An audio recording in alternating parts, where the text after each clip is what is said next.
एक पुराने समय की बात है। किसी गांव में एक बुढ़िया रहती थी। वह बहुत ही नियम धर्म से व्रत रखा करती थी। एक दिन भगवान के घर से यमदूत उसे लेने आ गए और उनके साथ में चल पड़ी।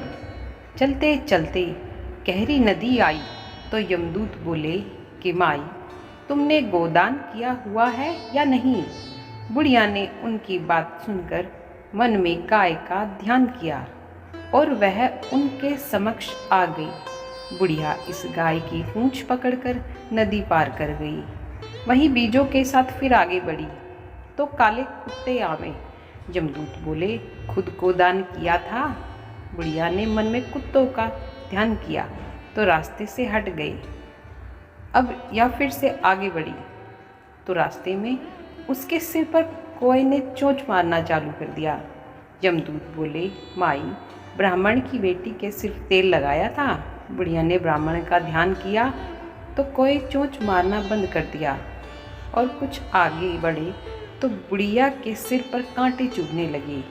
यमदूत फिर से बोले, माई, किसी को दान किया था?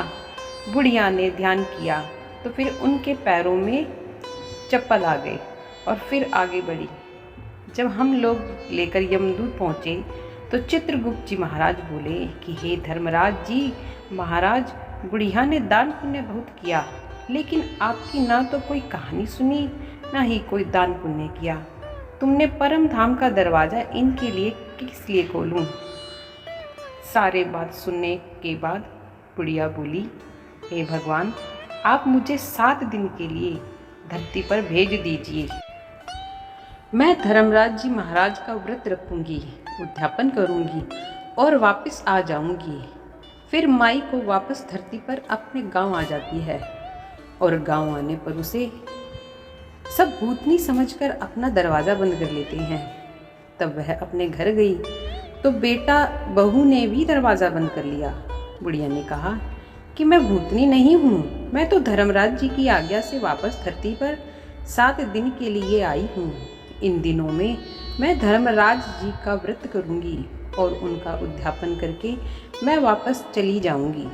बुढ़िया की बात से आश्वस्त होकर बेटे बहू ने उनके लिए पूजा सामग्री का इंतज़ाम कर दिया। लेकिन जब बुढ़िया कहानी कहती तो वह हुंकार नहीं भरते। इससे बुढ़िया फिर अपने पड़ोसन की कहानी सुनाती थी और वह आकर आरती 7 दिन की पूजा व्रत उद्यापन के बाद धर्मराज जी ने बुढ़िया के लिए विमान भेजते हैं। स्वर्ग का विमान देख उसके बेटा बहू के साथ सारे गांव वाले स्वर्ग जाने को तैयार हो जाते हैं। बुढ़िया ने कहा कि तुम कहाँ तैयार हो रहे हो? मेरी कहानी तो पड़ोसन ने सुनी थी, इसलिए वही मेरे साथ जाएगी। सारे गांव वाले बुढ़िया से धर्मराज जी की कहानी का आग्रह करते हैं। तब बुढ़िया उन्हें धर्मराज जी की कहानी सुनाती है।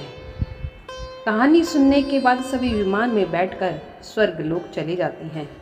यमराज जी कहते हैं, मैंने तो विमान केवल बुढ़िया को लेने के लिए भेजा था। बुढ़िया माई कहती है, धर्मराज जी महाराज, मैंने जो पुण्य किए उनके अलावा गांव वालों को दे दीजिए। इस तरह धर्मराज जी ने ग्रामवासियों को स्वर्ग में जगह दे दी। धर्मराज जी महाराज जैसे आपने बुढ़िया के सभी ग्रामवासियों को स्वर्ग में जगह दी, उसी तरह हमें भी देना।